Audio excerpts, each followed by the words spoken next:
Okay, I finally have a chance to talk about the Wired article. Or more specifically, I want to talk about the reaction to the Wired article. For those of you who are not aware, Taylor Lorenz put out an article through Wired, and it was talking about a bunch of liberal content creators who were getting money from this group called Chorus, I believe. And it's a dark money group. It's obviously not great because they're political content creators. You now have this question of, well, are they compromised? Are they giving their honest opinion, or are they saying what these groups want them to say? And that really becomes an issue when you get into things like Israel-Palestine, for example. And a creator like, I think, David Pakman, who has been pro-Israel in the past. It makes you wonder, is it because of these groups? Is it because you're being paid? As far as I can tell, very few of these creators have actually talked about Israel-Palestine, or at least have not been pro-Palestine if they have talked about it. That could just be a coincidence, but that could also be a result of them receiving this money. And I'm inclined to think it's a result of them receiving this money, or a result of them wanting to remain loyal to the Democrat establishment, because their explanation for all of this was this group gave them money to essentially sustain them while they take this class, this course to become good content creators. It's now weird because some of these people have been content creators for years. They don't need lessons on how to make a good thumbnail or, the best time to upload a video or whatever. The contract that we sign does not pay us for content. It is the same as somebody giving seed money to a small business to build their infrastructure so that that business can go on to be self-sustaining in the future. That is effectively what Chorus is. It offers small creators and content creators technical trainings and operational guidance on how to build their own long-term self-sustainable platforms. The reality that they have put forth, their version of events, it doesn't make sense, especially for someone like David Pakman, or even Olivia Juliana. I did not know many of these people before this whole event. All of that being said, that sort of preamble out of the way, let's get into the meat and potatoes of this whole thing. The meat and potatoes. Everyone's coming at Taylor Lorenz, bro. Everyone and their goddamn mother is coming at Taylor Lorenz for writing this article. And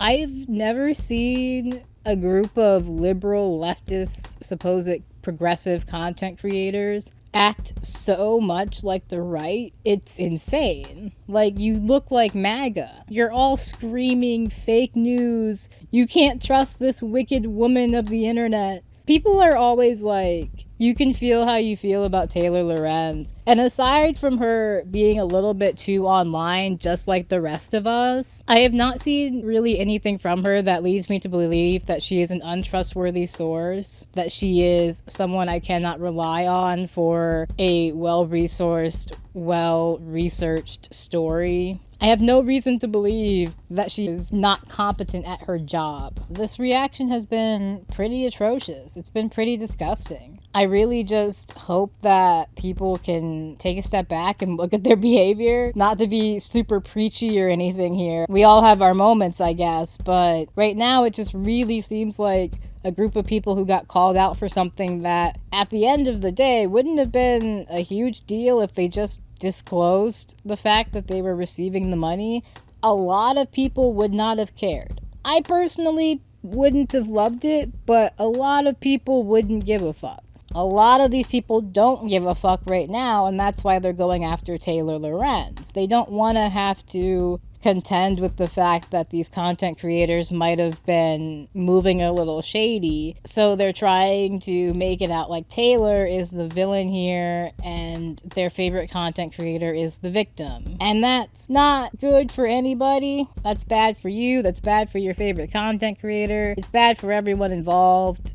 It's just stupid. We can do so much better, bro. I don't know. This was just not cool. To say the least, this was not cool. These reactions were not it. I would really take a close look at anyone who is having a strong reaction, especially people who aren't involved. Like Jon Favreau, for example. His interactions with Emma Vigeland on Twitter were very silly, very unserious. And he's not even called out. He's not even someone who has been implicated in this. I would especially be looking a little bit more closely at those people, because why are you so riled up? Why does this have you so upset? If anything, from a purely selfish standpoint, this is a net benefit for you, no? A bunch of your peers, a bunch of your competitors in this space, in a sense, have the potential to have just lost a ton of their viewership because people don't trust them. And that's a lot of people who are going to be looking for new, trustworthy voices. Again, from a purely selfish standpoint, if I were one of these content creators, I would be trying to focus on bringing those people in right now, not turning around and defending these other people. It's just such a weird decision no matter which way you look at it. Unless you too feel some sort of strange loyalty to the Democratic Party, despite the fact that the Democratic Party feels no loyalty to you. They don't give a fuck about us. And they don't give a fuck about content creators. Just be normal. Be normal, bro.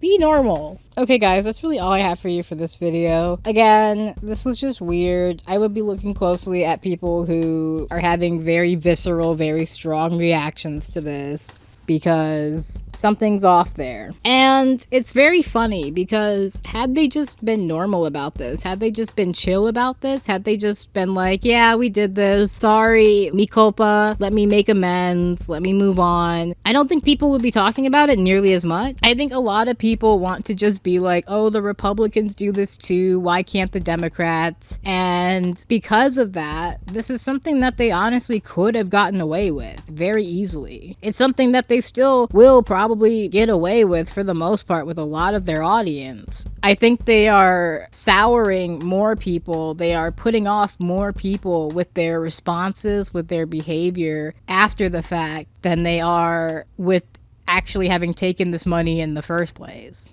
Pretty funny in ways, you know, it's like a you played yourself kind of thing. Again, this was just weird of them to have this reaction. I'm gonna wrap the video up here.